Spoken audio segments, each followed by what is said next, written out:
Live Assist for Microsoft Dynamics 365, powered by CafeX, is an intelligent solution for better connecting your website visitors with the assistance they need. Much of that intelligence comes from the data it can track. In this video, we'll look at how we can configure Live Assist to track visitor data. Data that can be used to target campaigns at particular audiences, for integrating with external marketing campaigns, or tracking the value of products sold, leads generated, or services completed.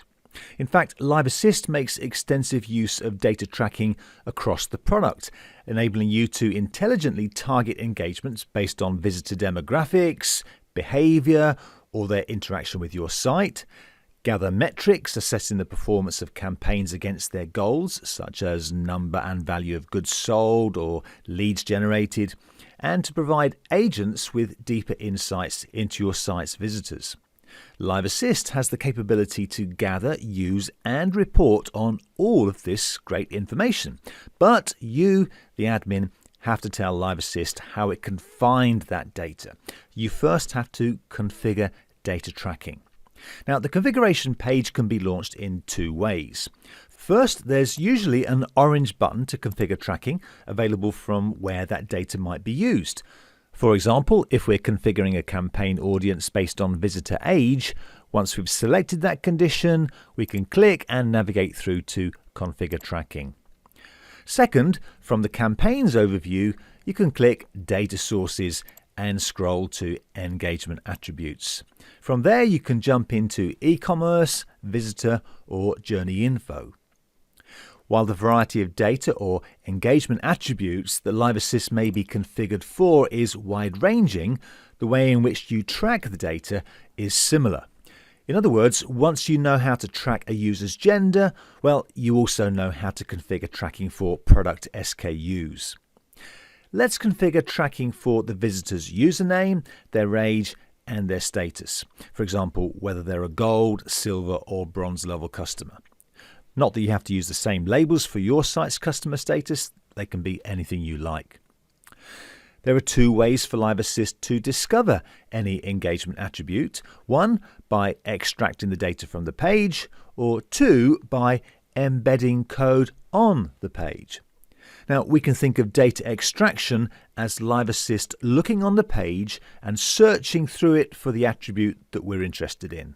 Live Assist can search for a named JavaScript variable, a variable in the global scope that contains the information, and it can also search the DOM, in effect to trawl through the page HTML looking for an element with a given class or an ID that contains the needed data. For example, say we have a section on our page that greets the user and also reminds them of their status. Now, the markup may look something like this. Notice how the status is included in a span. So we can track it by having Live Assist look for an element with the class of user status.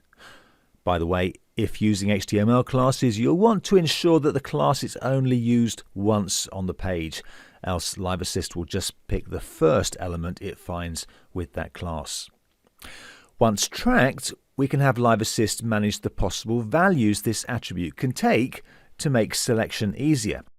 Let's take another example. Say we want to track the visitor's username. In this case, it's mapped in the markup to a span, a section, with an ID of username.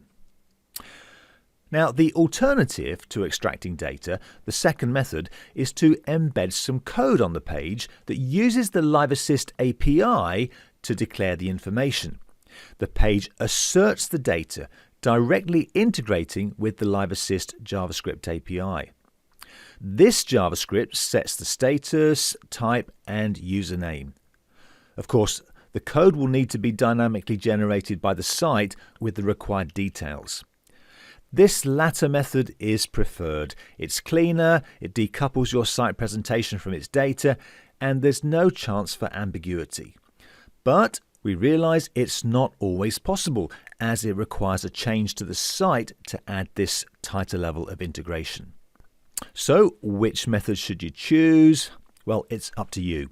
You can extract the data probably without an update to the site, so it's quick and easy to set up. Embedding code will certainly require a site update, so it takes a little longer to do. However, extracting the data by trawling through the page is a looser integration and may mean that if your web page changes, you'll need to reconfigure tracking, something you won't have to do if you've embedded code into the page. Okay, so let's configure tracking. I have updated the site HTML with hard-coded values in a rather unrealistic way just so we can demonstrate a variety of tracking techniques.